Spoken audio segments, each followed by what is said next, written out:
Unë mendoj që është një ngjarje e tmerrshme, është absolutisht një sulm barbar, kriminal, antiligjor dhe madje edhe terrorist ndaj sistemit të drejtësisë në rendit ligjor në Shqipëri ndaj shtetit shqiptar.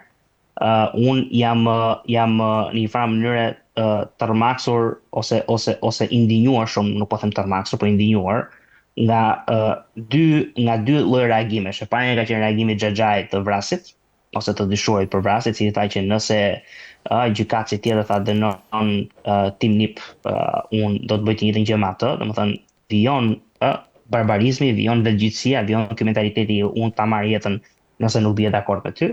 Dhe nga ana tjetër, faktikisht shokta pseudo-analistët edhe pseudo-eruditët e medjave online, të cilët fillojnë dhe fajsojnë klasën politike për çdo lloj psikopati që shkon dhe vret dikë. Nuk ka asnjë fare fare klasa politike për deficiencat e thella kulturore të një populli. Dhe ne analizën do ta nisim nga këtu, nga fakti që kultura e dhunës në këtë vend, në këtë shoqëri promovohet kudo. Në media, në art, në shkolla, në politik, po duhet në politik patjetër, kudo. Pra ne kemi një problem të madh kultural me këtë mentalitetin e eposit kreshnikëve, me këtë mentalitetin e të fortit, me këtë mentalitetin tribal të mos respektimit të shtetit dhe mos respektimit të ligjit dhe të bërit çfarë do ti, kur do ti dhe si do ti. Për këtë du të flasim ne si intelektual egon, përpara se të flasim për klasën politike dhe përpara se të flasim për deficiencat në sistemin e drejtësisë. Fakti që sistemi i drejtësisë ka deficienca, fakti që njerëzve i ka ardhur majt hundës raste që zgjasin me 10 me 15 vite për çështje pronash, fakti që këtu është bërë një barbari, qoftë nga kriminalët komunistë që u vodhën tokat shqiptarëve për 50 vite dhe nga të papërgjegjshmit mbas viteve 90 që me ligjin 7501 në një farë mënyrë ndan tokat ke pronar që nuk ishin pronar. Ne i dim të gjitha këto, por kjo prap nuk justifikon vrasjen e një gjyqtari apo dhe një efektivi apo një funksionari të shtetit në krye të detyrës. Kështu që asnjë justifikim për ngjarjen që ka ndodhur, nga ana tjetër sigurisht që unë mendoj që ne do të flasim për probleme strukturale.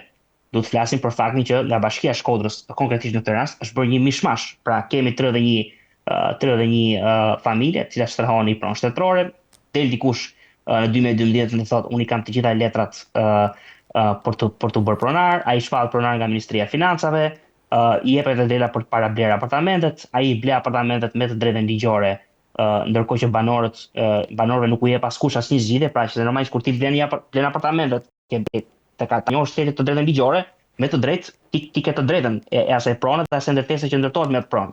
Ndërkohë që përmbarimi ka shkuar në 2013 apo 2014 për të bërë largimin e banorëve, sepse gjykata shkallës parë ja kishte dhënë pronën të akuzuarit për vrasje, dhe banorët nuk janë larguar. Vendimi i përmbarimit nuk është zbatuar dot, pra tregon që shteti ynë ka një problem të madh me zbatimin e ligjit.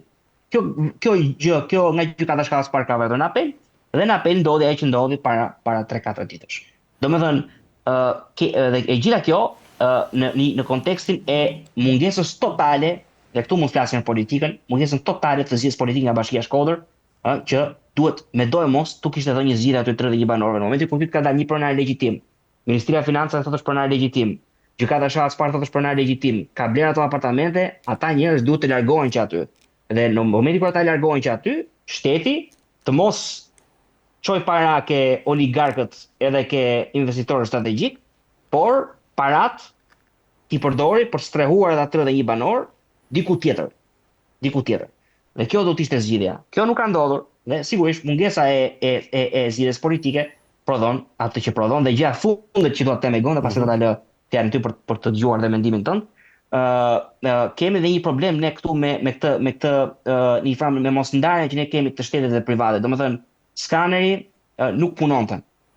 S'ka investime fare për gjykata, për sigurinë. Skaneri nuk punonte. Flitet që ka një kompani private, Ilirian Guard, e cila në fakt është në varësi e Ministrisë së Brendshme, por është kompani private, e cila ruan sigurinë e gjykatave. Pse s'është policia e shtetit aty? Pse policia e shtetit ruan vetëm hapësirën e jashtme të gjykatës dhe nuk është brenda për të garantuar sigurinë e gjykatave? Pam deklaratën e papërgjegjshme të Ministrisë së Brendshme, ministres së parë grua të brendshme në Shqipëri që dele thotë aty që policia e shtetit s'ka asnjë përgjegjësi. Si s'ka policia e shtetit përgjegjësi? më e pakta policia e shtetit duhet të ketë përgjegjësi. Ne nuk duhet të kemi asnjë kompanie private në asnjë formë, në asnjë mënyrë, që ruan shtetin tonë. Do të jetë policia e shtetit. Nuk do të kemi kur raste kur, si në rastin e gjykatës apelit, kancelari i gjykatës punson një roje private aty, që vjen dhe punon edhe bën kontrollin para se të futen njerëzit në gjykatë. Dhe kujtojmë që ai zotëria është arrestuar mbi 60 ca vjeç burr për shkak se ka bërë kontrollin ashtu siç duhet dhe ka lejuar një vrasje. Pra, të gjithë të tregojnë që kjo ideja që ja japim privatit funksione që do ta bëjë shteti, në fakt nuk ka funksionuar përpos mungesës së vullnetit politik edhe deficiencave kulturore që ne kemi si popull.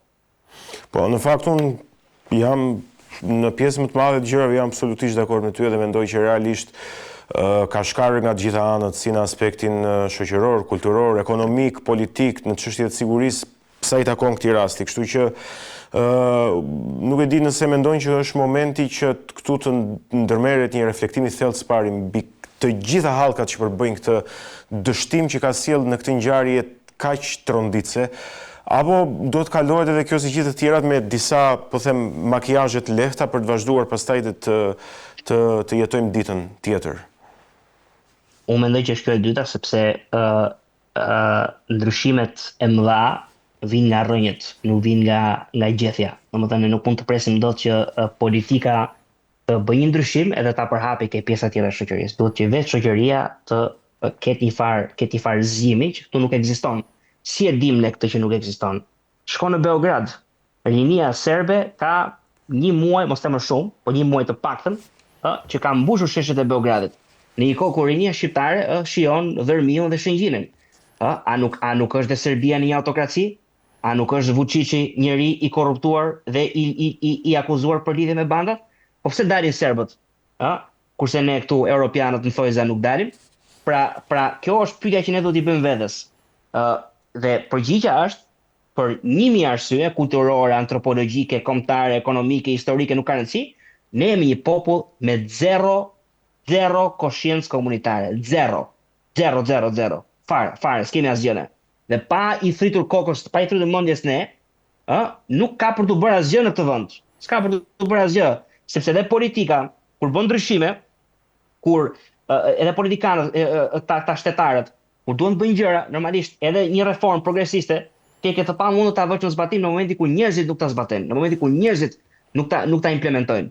Kështu që e gjitha, domethënë shkon ke kultura. Kështu që unë mendoj që ka dhe një gjë, edhe po ta marrim nga ana pragmatiste, pra atë veprim që është veprim kriminal. Nëse do ta shikojmë dhe nga pikpamja pragmatiste e arritjes së disa qëllimeve afat shkurtra, as ato nuk i arritur. Sepse mirë që e humbi pronën, po tashi do humbi dhe lirin, do shkojnë në burgim të përjetshëm. Kështu që vërtet kjo duhet i shërbej të gjithë opinionit publike dhe të gjitha komuniteteve që kanë problemet e tyre historike dhe politike që vërtet e reflektojnë dhe të kuptojnë që disa veprime jo vetëm që janë kriminale, po janë shumë të nxituara dhe nuk i shërbejnë as zgjidhjeve afatshkurtra të problemeve në thelb. Unë të falenderoj që ti e bën si thirrje, megjithatë unë mendoj që ka një gabim të vockël sipas mendimit tim në premisën tënde. Premisa jote është që shqiptari niset nga ideja për të zgjidhur problemet. Unë mendoj që shqiptari niset nga ruajtja e nderit. Domethënë ai nuk e intereson e merr pronën, i del si del e vet, ai do të ruajë nderin e vet. Kur ai është prekur nderi, ai bën çdo gjë. Më kupton, domethënë ata ti bëre shumë efekte deklarat, por unë mendoj që nuk do parandalitet asgjë, sepse njerëzit tu ruajnë nderin. Mund t'i bësh çdo gjë, ti marrësh lirin, tu marrësh pronën, ti trajton si dele, ti ja blesh votën çdo 4 vite. Po ja preken nderin, aty ke marrë fund.